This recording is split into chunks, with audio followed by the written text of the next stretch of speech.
기도하겠습니다. 인류의 시조 아담의 범죄와 우리 자신들이 범한 여러 가지 죄악으로 말미암아 하나님을 떠나서 멀리 죄악 가운데 있다가 결국은 지옥 형벌을 받을 수밖에 없는 저희들, 우리 하나님께서 사랑하여 주시고 독생자 예수님을 보내주시고 우리의 죄값을 담당하시려고 친히 십자가에 달려 죽어주심으로 하나님과 더불어 화목하게 해주신 주님의 은혜를 감사합니다. 저희들을 하나님과 화목하도록 불러주셨는데 이제 저희들은 예수님의 십자가 안에서 서로 화목하게 되는 이런 또 사명을 맡겨주셨습니다. 우리가 모두 과거에는 이방 사람이요 할례받지 못한 자요 하나님도 없고 죄악 가운데 살던 저희들이었지만 예수님을 믿어 구원받게 해주셨고 이제는 이 구원에 저희들을 이끌어 주셨사오니 이제 이 교회 안에서 이방인도 없고 유대인도 없고 예수님의 십자가로 막혔던 담을 다 헐어주시고 서로 화목하여 하나가 되게 해주셨사오니 저희들 이 주님의 은혜 안에서 서로 하나가 될 수 있는 교회가 되게 해주시옵소서. 성령님도 하나이시고 말씀도 하나이시고 세례도 하나고 하나님도 한 분이시고 우리의 구원에 관한 모든 것들은 다 한 분으로 말미암아 이루어졌사오니 저희들도 그 믿음 안에서 서로 화목하게 되고 하나가 되는 이런 교회가 되도록 은혜 베풀어 주시기를 간절히 원합니다. 우리 주님께서는 만왕의 왕이시오 또 대제사장이라고 하셨습니다. 왕과 제사장의 직분 안에서 서로 평화의 의논을 하신다고 오늘 새벽에 저희들에게 일깨워 주셨는데 우리 주님께서 우리에게 어떻게 해야 화평하게 될 수 있을지 의논하는 중에 계시오니 저희들 주님의 기도와 또 주님의 섭리 가운데에서 우리 모두가 다 하나가 되고 화평케 되어지는 이런 교회가 되도록 은혜를 베풀어 주시옵소서. 우리 주님께서 또한 저희들의 모든 형편을 아시고 먼저 저희에게 말씀의 은혜를 베풀어 주시고 육체에 필요한 모든 것들을 넉넉하게 주신 후에 강 건너편으로 호수 건너편으로 가라고 말씀하신 주님, 주님의 보내심으로 말미암아 저희들이 이 인생길을 가고 있습니다. 여러 가지 역풍을 만나고 힘들고 어려운 일을 만났다 할지라도 우리를 보내신 분은 주님이시오니 주님께서 보내신 것을 기억하면서 주께서 우리의 모든 갈 길을 다 아시고 또 환난을 이길 만한 힘도 주셨고 또 어려운 일을 만나면 피할 길도 주실 줄을 믿습니다. 우리를 보내신 주님 안에서 그 믿음으로 우리의 모든 역경들을 신앙으로 믿음으로 잘 이겨나갈 수 있는 저희 모두들 되게 해 주시옵소서. 우리를 위하여 기도해 주시며 우리의 여러 가지 고통 당하는 것을 살펴보고 계시며 때가 되면 바다를 발로 밟으시고 풍랑과 물결을 잔잔케 하시며 우리에게 찾아오셔서 우리 배 위에 오르시며 우리와 더불어 호수 건너편으로 가기를 원하시는 주님, 반드시 그때가 올 줄을 믿습니다. 그때까지 힘들고 어려울지라도 우리의 이 모든 일들을 괴롭게 생각하지 않게 해주시옵시고 우리를 보내신 분도 주님이시오 우리를 위하여 기도하시는 분도 주님이시오 우리를 보고 계시는 분도 주님이신 것을 기억하면서 오히려 이 일을 기쁘게 여기며 이 시험과 연단을 통하여 우리의 믿음이 어떻게 정금과 같이 나올지를 생각할 수 있는 믿음의 사람들이 다 되게 해 주시옵소서. 하나님 아버지, 우리가 믿음이 있는 줄 알았는데 가만히 보니까 믿음이 없음을 이번에 깨닫게 되었습니다. 믿음 없음을 안타깝게 여기면서 회개하면서 부족한 믿음을 예수님에게 간구하여 우리의 믿음이 더욱 자라나도록 은혜를 베풀어 주시옵시고 다시금 어떤 어려운 일을 만났을 때에는 이제는 믿음을 가지고 잘 대처하여 주님에게는 영광을 돌려드리고 우리 모두에게는 그 시험을 이긴 기쁨을 함께 누릴 수 있는 주의 모든 권속들이 다 되게 해 주시옵소서. 오늘도 오후 예배 이렇게 주 앞에 모였습니다. 이 시간 찾아와 주시옵시고 함께 해 주시옵시며 주의 말씀을 잘 들을 때에 들을 길을 주시고 깨달을 수 있는 마음을 주시고 그대로 순종할 수 있는 우리의 삶이 되게 해 주시옵소서. 예배 후에 있는 재직회 위에도 주께서 함께 해 주시기를 간절히 원하오며 예수님의 이름으로 기도드리옵나이다. 아멘.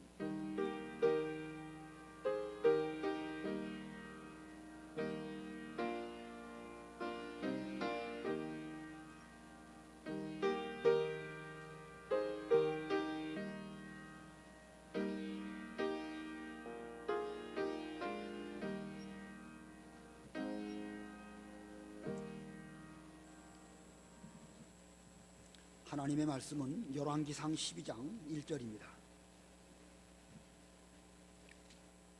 열왕기상 12장 1절.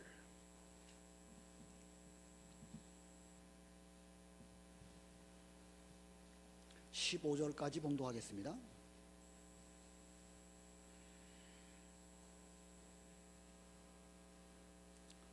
열왕기상 12장 1절.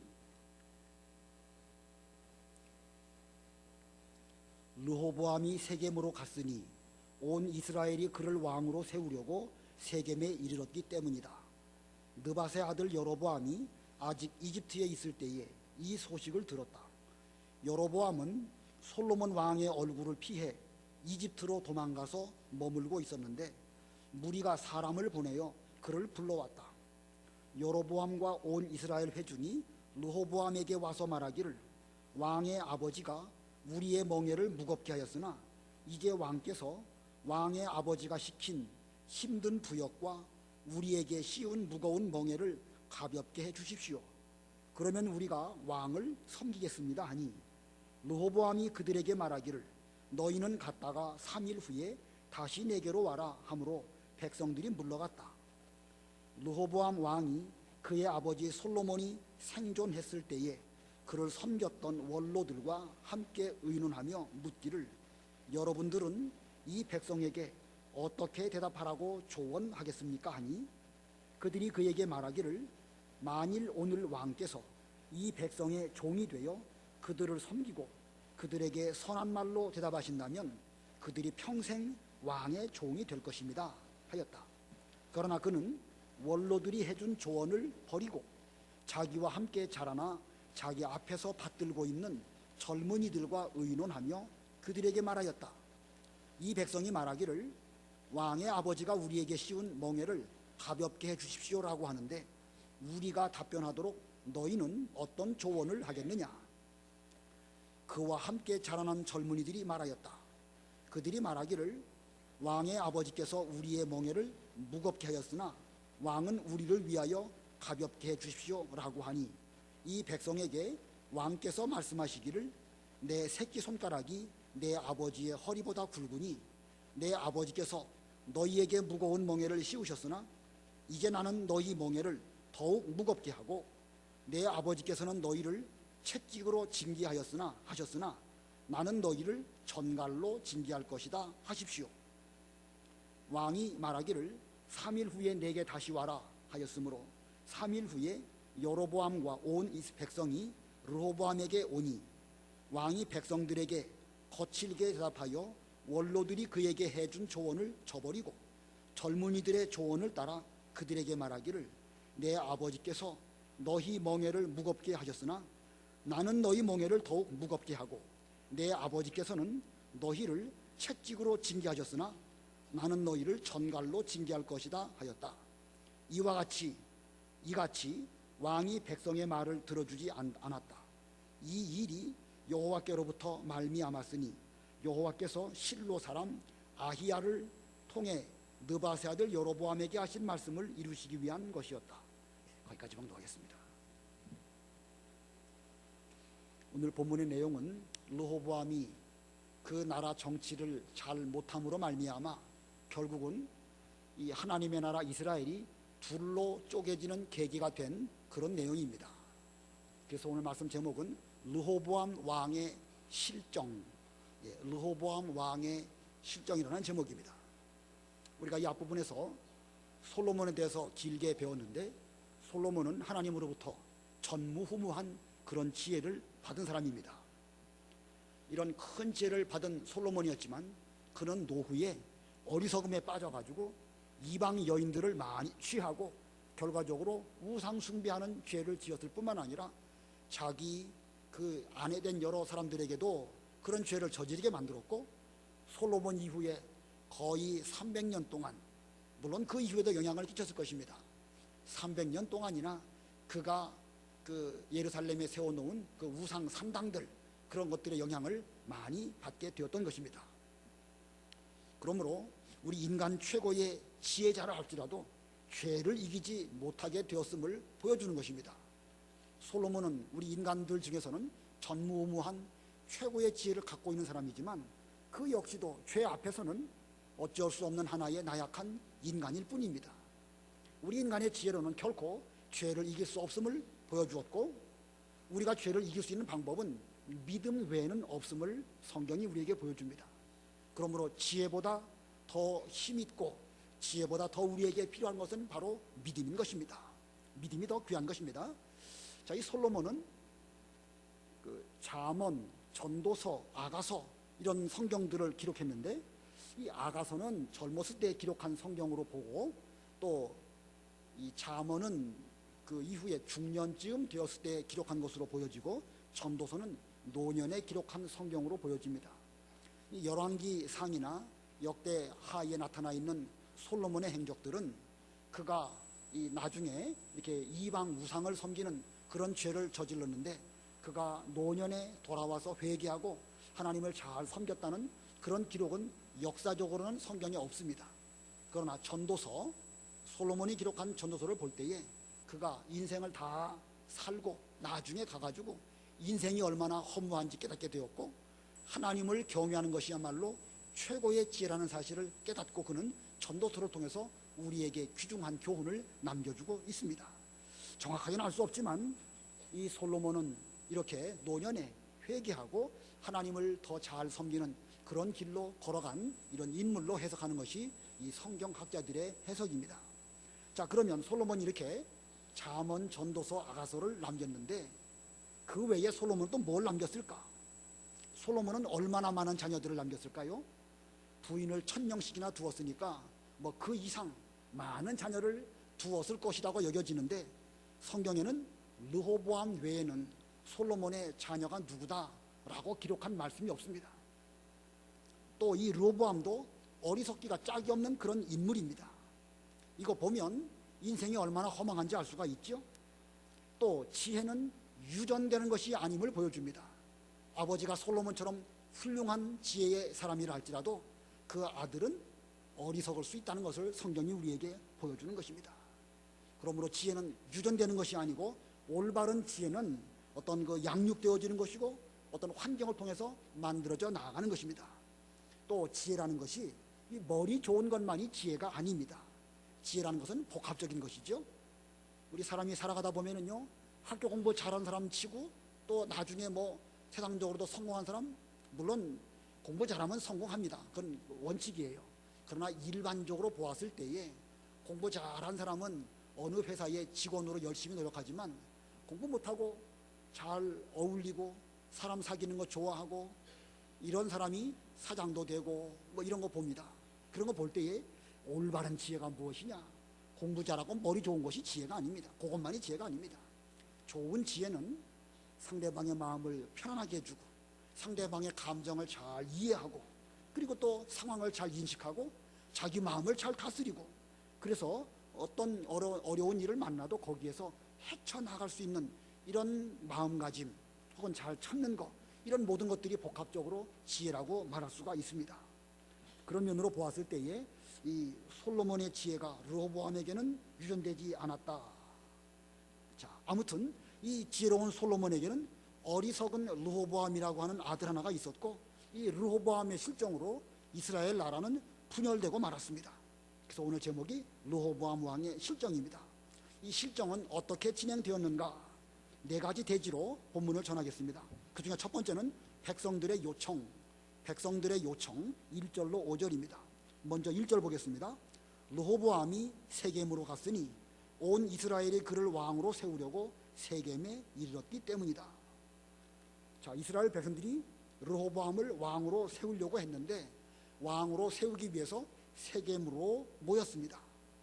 이 세겜, 왜 세겜으로 모였는지 자세한 이유는 잘 알 수가 없습니다.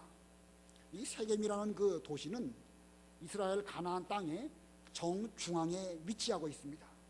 아브라함 때에도 이 세겜이라는 이름이 나오고 또 야곱도 세겜에 머물다가 어떤 부끄러운 일을 만나게 돼서 거기서 베델로 올라가는 일이 있죠. 아무튼 이 이스라엘 백성들이 세겜으로 모였는데 본문에 이스라엘이 그를 왕으로 세우려고 세겜에 이르렀기 때문이다.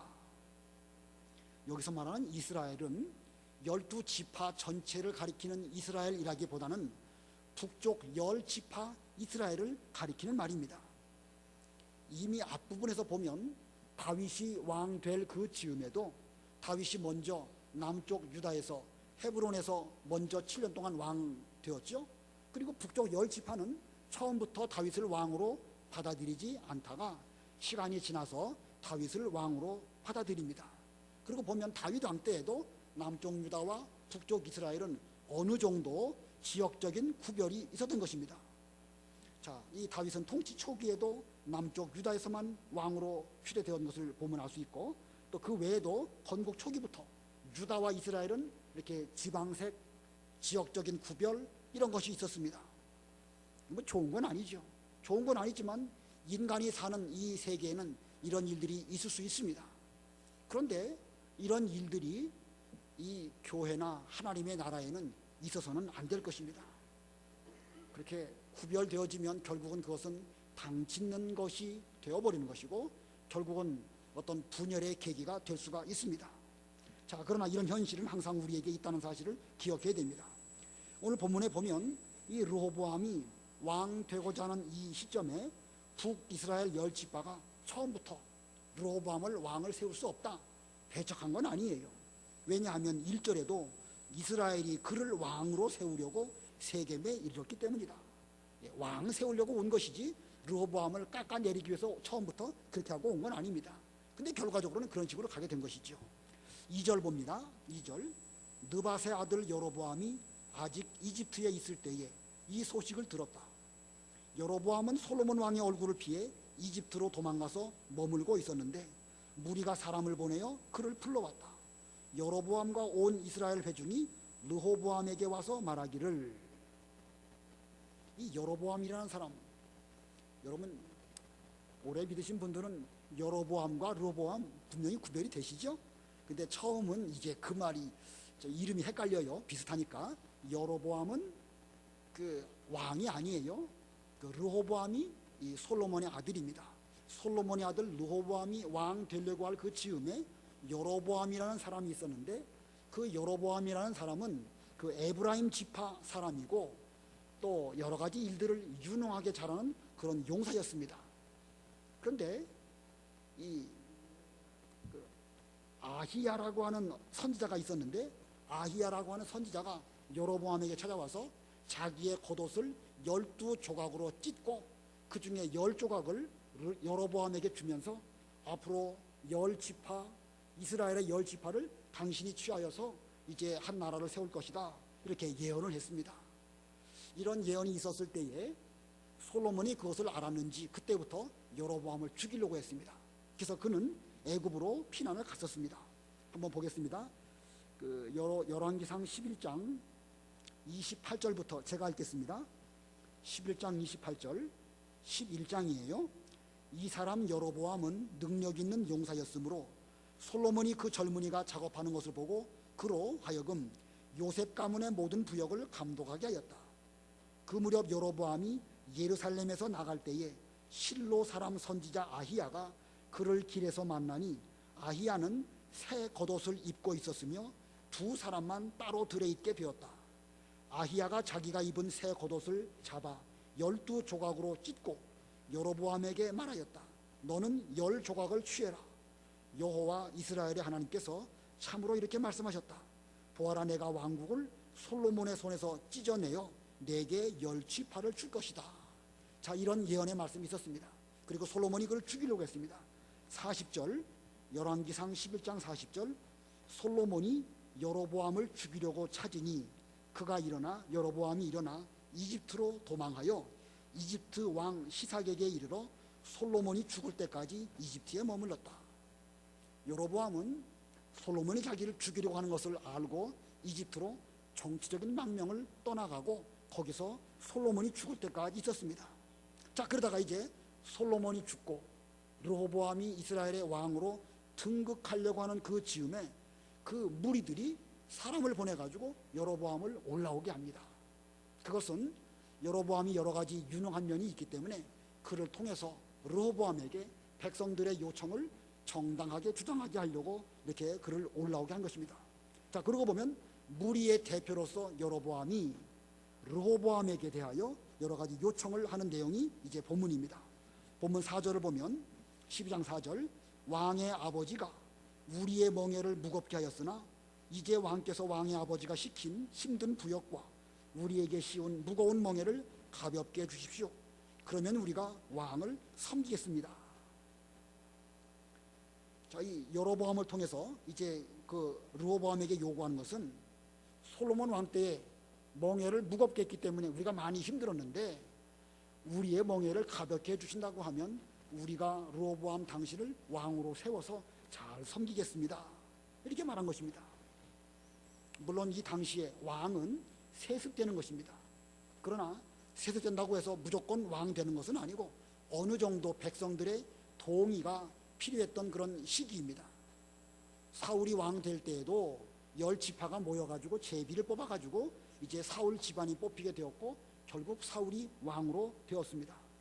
다윗이 왕 될 때에도 북이스라엘 10지파는 처음부터 그를 왕으로 받아들인 것은 아닙니다. 솔로몬이 왕 될 때에도 기혼이라고 하는 곳에 내려가서 제사장과 선지자가 그에게 기름을 부음으로 이스라엘의 왕이 되었습니다. 그와 같이 여기에 르호보암도 자기 임의대로 이제 아버지 솔로몬이 죽었으니까 내가 왕이다, 이게 아니고 백성들의 어느 정도의 동의가 필요했기 때문에 그는 지금 세겜에 모이게 되었고 백성들의 무리들이 이 르호보암에게 와가지고 앞으로 우리의 멍에를 가볍게 해주시오, 이 요청을 잘 들어주신다고 하면 우리가 르호보암 당신을 왕으로 잘 섬기겠소, 이렇게 지금 말을 하고 있습니다. 자, 이 왕 되고자 하는 르호보암에게 이 백성들의 요구하는 이 요구, 이게 무엇입니까? 솔로몬 왕 때 무겁게 했던 멍에를 가볍게 해달라는 것입니다. 자, 그러면 백성들의 이러한 요구가 정당한 것입니까? 부당한 것입니까? 백성들의 이런 요구가 어거지입니까? 사실은 어느 정도 이해가 됩니까? 여러 가지 그 해석을 할 수가 있는데 솔로몬 왕 때의 이스라엘 백성들이 아주 고역으로 힘들었나요? 뭐 꼭 그런 건 아니에요. 성경을 우리가 이 앞에 9장 10장을 잘 보면 솔로몬 왕 때에 솔로몬이 그 땅에 살고 있는 가나안 족속들을 다 제압을 했기 때문에 그 가나안 족속들이 이스라엘 백성들을 괴롭히지 못하는 이런 시대를 살았습니다. 주변 나라들은 조공을 바쳤고 솔로몬은 이스라엘 자손들 가운데서는 노예로 삼지 않았습니다. 오히려 책임자, 감독자로 삼아가지고 어떤 일을 잘 주관하는 이런 용도로 이스라엘 백성들에게 일을 시켰던 것입니다. 그리고 그 나라가 크고 부강하게 되었고 전쟁도 없었습니다. 이렇게 크고 부강하고 전쟁이 없게 된 이유는 솔로몬 왕이 성을 잘 쌓고 병거를 많이 들이고 기마병도 들이고 방패도 만들고 여러 병력을 잘 확보했기 때문에 부강한 나라가 되었고 감히 다른 나라가 쳐들어올 수 없게 된 것입니다. 자, 그리고 보면 솔로몬 왕이 정치를 지혜롭게 잘했기 때문에 지금까지 태평성대를 누리게 되었는데 그들은 태평성대를 누린 거에 대해서는 생각하지 않고 솔로몬 왕이 우리를 너무 멍에를 무겁게 해서 우리가 많이 힘들었어, 이렇게 말하고 있는 것입니다. 솔로몬 왕이 나라를 위해서 수고를 많이 한 것만큼 백성들에게도 그만큼 일이 있었겠지요. 그러니까 열심히 일하는 왕이 있으면 백성들도 열심히 일하는 것입니다. 그런 면으로 보면 수고를 많이 했지만 그러나 그렇게 솔로몬 왕 때 우리가 힘들었다 이렇게 말하는 것은 백성들의 요구가 너무 지나친 것이라고 할 수가 있습니다. 자, 그런데 이 모습이 마치 뭐와 같으냐면 요즘에 그 회사가 돈 벌고 뭐 좀 잘 돌아가면 노동자들이 이 노동조합을 만들어 가지고 노조를 결성해 가지고 데모를 하고 그러죠. 마치 여로보암이라는 사람을 앞세워 가지고 이 르호보암에게 만약에 우리 말 안 들어주면 당신 왕 될 수 없어, 이렇게 말하는 것과 다를 바가 없습니다. 자, 아무튼 지금 여로보암과 백성들의 요구는 상식에 맞지 않습니다. 솔로몬 왕 때 누린 태평성대에는 감사하지 않고 또 앞으로 일 조금만 하겠다 이렇게 지금 때를 쓰고 있는 것입니다. 자, 분명히 백성들의 사고방식이나 요구에는 사리에 맞지 않습니다. 그러면 이때의 왕으로서 르호보암이 이런 요구를 어떻게 해야 될까요? 들어줘야 될까요? 안 들어줘야 될까요? 이것들이 지금까지 잘해주니까 고마운 줄은 모른다. 그래가지고 군사력을 동원하든지 경찰력을 동원해가지고 싹 쓸어버린다고 하면 나라 꼴이 잘 될까요? 안 됐을까요? 지난주도 토요일 날 서울 시내에 얼마나 그 데모하느라고, 요즘 데모는 옛날하고 좀 다르긴 하지만 교통이 많이 막혔죠. 어제도 또 많이 막혔습니다. 저는 명문교회 와가지고 기도원 갔다가 올 때만큼 좀 이게 짜증날 때가 없어요. 그래서 제 마음속으로는 도대체 나라는 뭐 하는가? 옛날처럼 싹 쓸어가지고 삼重교육대에 보내면 좋겠다. 이런 생각도 하기는 하지만, 그러나 그게 지혜로운 정치가라면 그렇게 안 합니다. 그렇죠? 이 르호보암도 그건 그렇게 하는 건 잘하는 건 아니에요. 그럼 어떻게 되겠죠? 그들의 말을 들어주는 거예요. 들어주는 것으로도 그 정치는 잘하는 것입니다. 뭐 백성들이 멍에 안 매겠다 그래도 실제로 안 매면 그들에게 돌아오는 이득이 없어요. 일이 있는 게 좋지. 일이 힘들다고 해가지고 일 안 하면 자기 소득도 없게 되는 거 아니겠습니까? 그러므로 적당하게 그들의 말을 들어준다고 하면 어느 정도 잘 이해가 되어질 것이고, 그리고 또 여러 가지 일들이 정치적으로 잘 해결될 것입니다. 들어준다는 것은 그들을 이해해주고 인정해주는 것입니다. 솔로몬 왕 때에 그렇게 힘들었습니까? 그러면 앞으로는 저도 뭐 나라의 일을 잘하기 위해서는 일하지 않을 수는 없지만 그래도 여러분의 입장을 잘 감안해서 좀 살펴서 이 일들을 하겠습니다. 이렇게 말하는 것이 올바른 정치입니다. 그래서 저도 여러분의 목소리를 잘 들으려고 합니다. 예, 저희 집 전화번호 다 말씀드렸죠? 제 전화번호 이게 주보에 실어야 되는데 오늘 또 까먹었네요. 예, 제 핸드폰 전화번호는요 010-8617-1447입니다. 아무 때든지 전화해도 좋고요, 한밤중에도 좋습니다. 전화하셔요. 자, 다 들어드리겠습니다.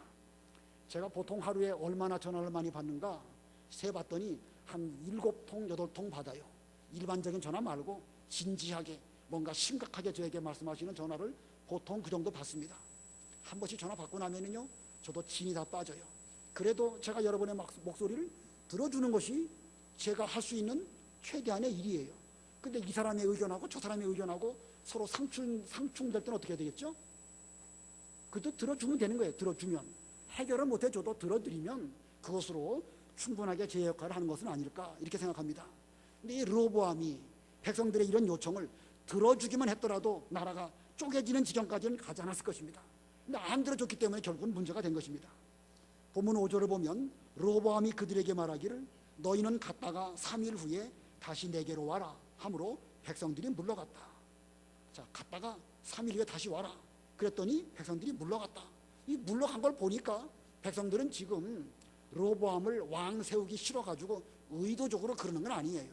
아직까지는 왕의 말을 듣고 물러가라 그러면 물러가고 또 뭘 요청해라 그러면 말하고 이런 정도 가운데 있는 것입니다. 자, 두 번째 대지는 원로들의 조언입니다. 6절로 7절. 6절 보겠습니다. 르호보암 왕이 그의 아버지 솔로몬이 생존했을 때에 그를 섬겼던 원로들과 함께 의논하며 묻기를 여러분들은 이 백성에게 어떻게 대답하라고 조언하겠습니까? 하니. 자, 이게 원로라고 번역되어 있죠. 옛날 개역 성경에는 노인이라고 번역되어 있습니다. 원로, 노인. 영어로는 뭐라고 말할까요? 예, 영어 함부로 쓰면 안 된다고 저도 배웠는데 그래도 뭐 한 번씩 써야죠 뭐. 예, 원로, 노인을 엘더라고 합니다. 엘더는 직분으로 말하면 뭐가 되는 것이죠? 장로. 예, 장로가 원로고 노인입니다. 물론 여기 이 번역된 이것이 뭐 장로냐 뭐 꼭 그렇게 말할 수는 없습니다. 아무튼 노인이라고 할 수도 있고 솔로몬 왕 때에 이 솔로몬과 더불어 정치를 잘했던 정치적인 원로들, 이런 사람들입니다. 그들에게 이렇게 어떻게 하면 좋겠느냐 조언해라 라고 말하니까 7절에 이 노인들의 조언이 있습니다. 7절이 중요한 요절이니까 우리 다 같이 읽겠습니다. 시작. 그들이 그에게 말하기를 만일 오늘 왕께서 이 백성의 종이 되어 그들을 섬기고 그들에게 선한 말로 대답하신다면 그들이 평생 왕의 종이 될 것입니다 하였다. 백성의 종이 되어 그들을 섬기고 그들에게 선한 말로 대답하신다면 평생 그들이 왕의 종이 될 것입니다. 자, 요 7절 한 말씀 속에 정치의 원리가 들어있습니다. 세상 정치도 백성들의 말을 잘 듣고 백성들의 종이 되어 섬기고 그리고 선한 말로 대답한다고 하면 세상 정치도 잘 될 것입니다. 세상 정치뿐만 아니라 교회 정치 역시도 이 두 가지가 다 있어요. 백성의 종이 되어 섬기고 선한 말로 대답하는 것, 이것이 교회 정치에도 핵심이라고 할 수가 있습니다. 자, 이 두 가지가 무엇입니까? 백성들의 종이 되어 섬기고, 두 번째는 선한 말로 대답하고. 이거 잘 기억하셔야 돼요. 이게 오늘의 핵심이니까 여러분도 이대로 교회 정치를 하시기를 바라고, 이대로 학생들에게 잘 가르쳐서 우리 학생들 가운데서도 앞으로 세상적으로 훌륭한 정치가가 많이 나오면 좋겠습니다. 또 교회적으로도 하나님의 일을 잘할 수 있는 그런 일꾼들이 많이 나와야 되겠는데, 이 두 가지 원리 속에 다 들어있습니다. 백성들의 종이 되어 섬기고, 두 번째는 선한 말로 대답하고. 자, 이 하나님의 나라는 아무도 군림해서는 안 됩니다. 아무도 내가 높은 자리에 있다고 생각하면서 자기의 어떤 권세를 쓴다고 하면 하나님의 나라답지 못합니다. 심지어 만왕의 왕이신 예수님께서도 이 땅에 계시는 동안에 섬기시는 것으로 우리에게 본을 보여주셨습니다. 마태복음 20장 27절 28절에 보면 예수님 말씀하시기를 으뜸이 되고자 하는 자는 너희 종이 되어야 한다. 인자는 섬김을 받으러 온 것이 아니라 오히려 섬기러 왔고 자기 목숨을 많은 이들을 위한 대성물로 주기 위하여 왔다. 자, 으뜸이 되기를 원하느냐? 종이 되라는 것입니다. 심지어 예수님께서도 가장 으뜸이시고 만왕의 왕이신 예수님이시지만 오히려 우리에게 섬기려고 오셨을 뿐만 아니라 자기 목숨을 우리의 대성물로 내어주시는 이런 섬김의 본을 보여주셨습니다. 그러므로 우리 교회에서는 많이 섬기고 많이 희생한 사람이 그 하나님의 일을 잘 맡은 가장 위대하고 높은 사람이 되는 것입니다. 또 선한 말로 대답한다. 선한 말로 대답한다는 것은 잘 들어주고 상대방을 편안하게 해주는 거예요. 아까 르호보암이 지혜가 없다고 그랬죠. 머리 좋은 것만이 다가 아니라고 그랬죠. 어떤 사람이 지혜로운 사람이냐? 상대방의 말을 잘 듣고 그 사람을 편안하게 해주는 게 잘하는 것입니다. 근데 자꾸 가르치려고 들고 내가 옳다고 여기는 것을 상대방에게 주입식으로 집어넣으려고 하니까 거기서부터 부작용이 생기는 것입니다. 더군다나 이 신앙이라는 것은 내가 내 마음으로 깨닫고 깨달은 다음에 하나님 아버지 앞에서 바로 믿음의 길을 걸어가야 이게 신앙적으로 되어지는 것인데, 이거 앉혀놓고 첫 번째는 이거고 두 번째는 이거고 이렇게 해야 됩니다, 저렇게 해야 됩니다, 그 아무리 말해도요 그 말 그 사람에게 절대 들어가지 않습니다. 그러므로 우리는 가르치려고 하기 이전에 상대방의 마음을 잘 헤아리고 먼저 그로 하여금 편안하게 해주도록 하고, 그래서 때가 돼서 상대방 스스로가 자기 죄를 깨닫고 바로 서려고 노력하도록 그런 안내자가 되는 것이, 그게 올바른 그 방법인 것입니다. 앞으로 우리 교회 남녀 전도회가 있는데 회장을 이제 뽑을 때가 곧 됐죠. 이제 11월 달인지 12월 달인지. 전에 옛날 같은 경우 우리 성도들의 신앙 정도가 좀 많이 성장하지 못했을 때에는 임명하는 것도 좋은 방법입니다. 그러나 제 생각으로는요, 앞으로는 어느 정도 여러분들이 다 분별력을 가지고 있기 때문에 임명하는 그런 제도보다는 스스로 뽑는 것이 이 장로교다운 그 제도라고 생각합니다. 그래서 앞으로는 뽑으려고 해요. 항상 목사가 임명하는 것이 아니고. 자, 그렇게 되려면 어떤 사람이 뽑히게 되겠죠? 백성들의 종이 되어서 잘 섬기고 그리고 선한 말로 대답하는 그런 사람, 상대방의 마음을 잘 이해해주고 많이 섬겨주고 그런 사람이 이제 그런 위치에 올라가게 되는 것입니다. 제가 예를 들어서 그렇다는 것이지, 목사나 장로 역시 마찬가지예요. 섬기는 위치에 있어야 하나님의 교회가 잘 되는 것이지, 다스리고 통치하고 지시하고 이렇게 되면 그건 장로 정치라고 말할 수가 없는 것입니다. 자, 이렇게 원로들은 백성의 종이 되어 그들을 섬기고 그들에게 선한 말로 대답하신다면 그들이 평생 왕의 종이 될 것입니다. 잘 섬기면 상대방이 또한 우리를 섬기는 쪽으로 되어져서 하나님의 교회가, 이 하나님의 나라가 은혜롭게 될 것이라고 이 원로들이 말해 주었습니다. 그러나 이 르호보암 왕은 이 원로들의 말을 듣지 않았습니다. 그래서 세 번째 대지는 젊은이들의 조언입니다. 젊은이들의 조언. 르호보암은 원로들의 조언을 듣고도 그 조언을 버렸습니다. 그리고 자기와 함께 자라난 젊은이들에게 가서 의논했습니다. 8절. 그러나 그는, 르호보암 왕은 원로들이 해준 조언을 버리고 자기와 함께 자라나 자기 앞에서 받들고 있는 젊은이들과 의논하며 그들에게 말하였다. 이 백성이 말하기를 왕의 아버지가 우리에게 씌운 멍에를 가볍게 해주십시오 라고 하는데 우리가 답변하도록 너희는 어떤 조언을 하겠느냐. 자, 이 르호보암은 이 원로들의 조언을 듣지 않았습니다. 이거 보면 아무리 말해주어도 들을 귀가 없으면 못 듣는 것입니다. 아무리 말해주어도 수준 미급이면 들어도 듣지 못하는 것입니다. 그리고 이제 그들이 젊은이들에게 물었는데 젊은이들은 또 뭐라고 말했는가? 10절, 그와 함께 자라난 젊은이들이 말하였다.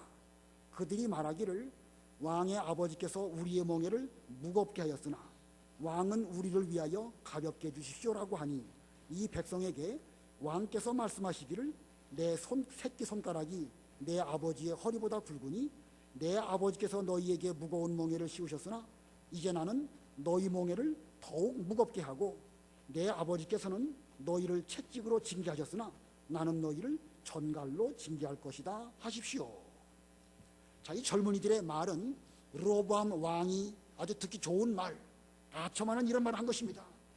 적어도 왕쯤 되면 강하게 힘으로 밀어붙여서 저들이 더 이상 이런 요구를 하지 못하도록 그렇게 해야 됩니다. 초장에 밀리면 계속 밀리니까 처음부터 밀어 제끼십시오 라고 말하면서 이 아버지의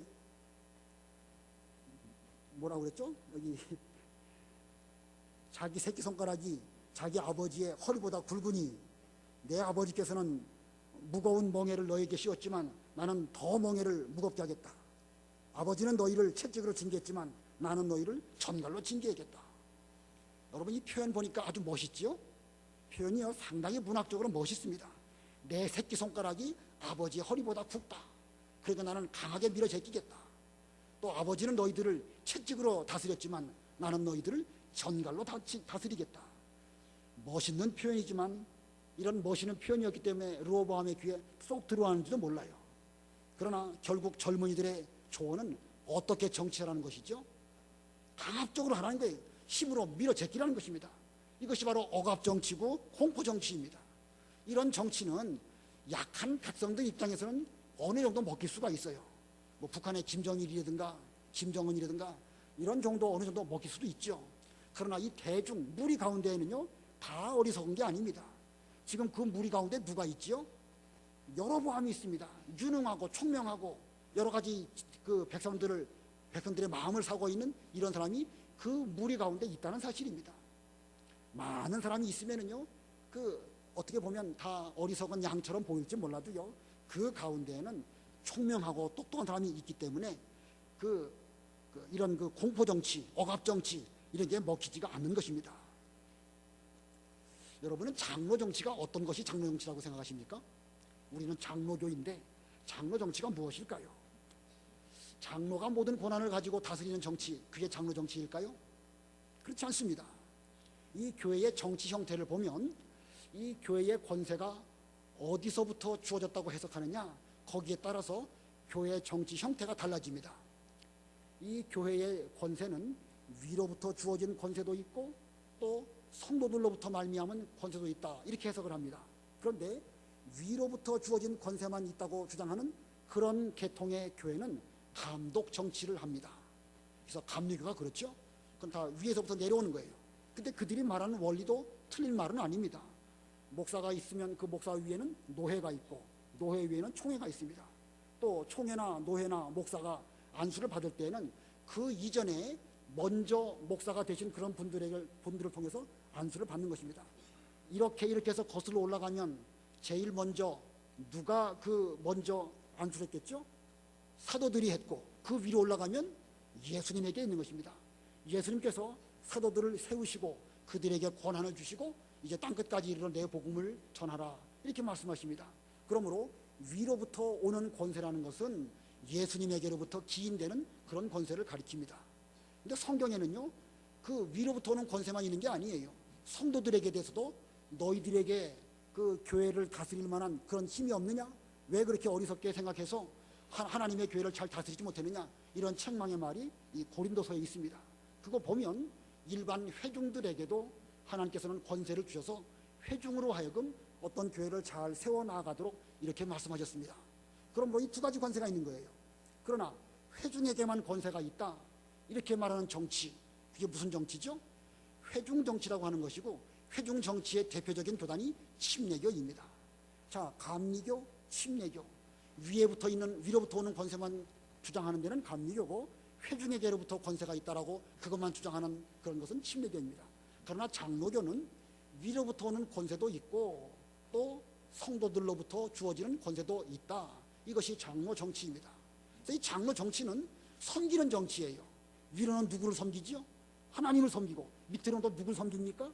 성도를 섬기는 것입니다. 백성들에게 종이 되어 잘 섬기고 그리고 선한 말로 대답하는 것, 이것이 장로 정치의 핵심이라고 할 수가 있는 것입니다. 자, 그러므로 이 장로 정치가 무엇이냐라고 말한다고 하면 장로 정치는 장로가 하는 정치다, 이게 아닙니다. 장로 정치에는 두 권세가 있는데 위로부터 주어지는 권세와 아래로부터 주어지는 권세가 있습니다. 이 목사는 위로부터 주어지는 권세로 말미암아 세워진 그런 존재입니다. 또 장로님들은 아래로부터 주어지는 권세로 말미암아 그 직분을 얻게 된 것입니다. 그러므로 우리 교회는 위로는 하나님을 섬기고 아래로는 성도를 섬기는 것, 이것이 장로 정치의 근본이고 또 장로 정치의 근본일 뿐만 아니라 세상의 모든 정치도 이와 같이만 된다고 하면 걱정될 게 없습니다. 그래서 아까 제가 남녀 전도회라든가 그 외의 모든 면에서도 저는 여러분들의 투표에 의해 가지고 어떤 그 직분을 세우는 것이 이것이 올바른 것이라고 저는 생각합니다. 주일학교 부장이 있고 중고등부 부장이 있다. 임명해야 될까요? 세워야 될까요? 임명했지요? 임명했는데 제 생각에는 그 주일학교 그 교사들이 있으면 그 교사들 가운데에서 어떤 사람이 우리 이 주일학교의 부장이 되면 좋을까? 스스로 거기서 그 세우고 그 다음에 당회나 이런 쪽에서 그 허락을 하고 이렇게 해서 그 어떤 일을 하는 것이 좋지 않을까 생각이 듭니다. 아무튼 저는 이 교회의 여러 가지 이 정치 원리를 장로교 정치 원리대로 해야 이 교회가 더욱 든든해질 것이다 생각하는데 그 원리가 여기 7절에 있는 거예요. 백성들의 종이 되고 그들을 섬기고 그들에게 선한 말로 대답하신다면 그들이 평생 왕의 종이 될 것입니다. 그러니까 우리 교회는 모든 분들이 서로 섬기는 것입니다. 우리 장로님이나 목사나 또 전사님들이나 다 잘 섬기면 또 여러분들은 그 섬김을 잘 받으면서 또 종이 되고 서로 섬기는 이런 교회가 될 때에 이 교회가 성경에 합당한 장로 정치를 말하는 것이 아니라 성경에 합당한 이런 교회가 될 수 있을 것이고 서로 섬기는 교회가 된다고 하면 뭐 어려운 문제가 하나도 없을 것입니다. 반드시 섬기는 이런 교회가 되어야 되겠습니다. 자, 그런데 문제는 뭐냐면요, 이 르호보암의 선택입니다. 그래서 네 번째 대지는 르호보암의 선택. 12절부터 15절입니다. 12절 보겠습니다. 왕이 말하기를 3일 후에 내게 다시 와라 하였으므로 3일 후에 여로보암과 온 백성이 르호보암에게 오니 왕이 백성들에게 거칠게 대답하여 원로들이 그에게 해준 조언을 저버리고 젊은이들의 조언을 따라 그들에게 말하기를 내 아버지께서 너희 멍에를 무겁게 하셨으나 나는 너희 멍에를 더욱 무겁게 하고 내 아버지께서는 너희를 채찍으로 징계하셨으나 나는 너희를 전갈로 징계할 것이다 하였다. 시대마다 노인들의 생각과 젊은이들의 생각이 다를 수 있습니다. 그런데 노인들의 생각과 젊은이들의 생각이 다름으로 말미암아 이 보수와 진보라기보다는 보수와 개혁, 어떤 이런 원리에 의해 가지고 세상은 점점 좋은 쪽으로 갈 수 있습니다. 그러니까 이 노인들의 생각도 잘 들어야 되겠고 젊은이들의 생각도 잘 참고해야 되는 것입니다. 그런데 오늘 본문에서 보면 분명 이 젊은이들의 생각은 옳지 못했음에도 불구하고 어리석은 르호보암은 결국 젊은이들의 말을 선택했습니다. 우리는 르호보암이 그 아비 솔로몬과는 달리 얼마나 어리석었는지를 잘 보게 되는데 힘으로 물어붙이고 젊은이들이 멋있는 말로 왕의 권위를 나타내려고 했지만 결국은 그것은 착각인 것입니다. 세상 일은 절대로 힘, 권력, 돈의 힘 이런 거 되는 게 아닙니다. 멋있는 말 잘한다고 그 사람이 힘 얻는 것도 결코 아닙니다. 그러므로 하나님의 나라에서는 세상 정치는 혹시 그런지 몰라도 하나님의 나라에서는 힘, 권력, 돈의 힘, 멋있는 말 이런 것들로 우리는 돌아가지 않아야 되는 것이고 절대로 섬기고 또 잘 섬김으로 말미암아 서로 화평케 되는 이런 교회가 될 때에 이게 하나님의 교회요, 이것이 하나님의 나라인 것입니다. 그러나 어리석은 르호보암은 이를 알지 못하다가 결국 나라가 둘로 쪼개지게 되었습니다. 본문 15절입니다.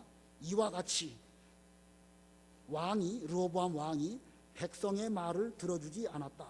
이 일이 여호와께로부터 말미암았으니 여호와께서 실로 사람 아히야를 통해 느바세 아들 여로보암에게 하신 말씀을 이루시기 위한 것이었다. 자, 오늘 15절을 보면 이스라엘이 쪼개진 근원적인 원인은 여호와께로 말미암았다 이렇게 말하고 있습니다. 그러면 이스라엘 나라가 쪼개진 책임이 누구에게 있다는 말씀이죠? 하나님에게 있다는 말씀입니까? 자, 물론 하나님의 예언대로 예정대로 된 것은 사실이지만 그러나 그 일의 책임은 어리석은 선택을 한 르호보암에게 있는 것입니다. 우리는 예정론을 아무 때나 갖다 붙여서는 곤란하고 하나님의 예정은 예정대로 이루어지지만 죄에 대한 책임은 사람 자기 본인이 지는 것입니다. 그러므로 우리는 이 아무 때나 예정론 말해서는 안 될 것입니다. 이 오늘날도 우리가 어리석어서 그릇된 선택을 하게 된다고 하면 하나님의 나라 이스라엘이 쪼개진 것을 볼 때에 교회나 교단이 쪼개지는 일도 아무것도 아닙니다. 어리석은 선택을 하면은요 그 길로 갈 수가 있습니다. 이게 심각한 말이죠. 대단히 위험한 말이고 함부로 입에 올리기도 조심스러운 그런 말입니다. 그러나 어리석어 가지고 분별을 제대로 못한다고 하면 그 이스라엘 나라가 얼마 동안 이 하나로 되었습니까? 모세 때부터 광야를 지나서 여호수아 때에 가나안 땅 들어오고 사사시대 300년 보내면서 여기까지 오는 동안 대략 한 400년 가까이 되는 그 기간 동안 내내 하나로 왔는데 르호보암의 어리석은 선택으로 나라는 둘로 쪼개지고 말았던 것입니다.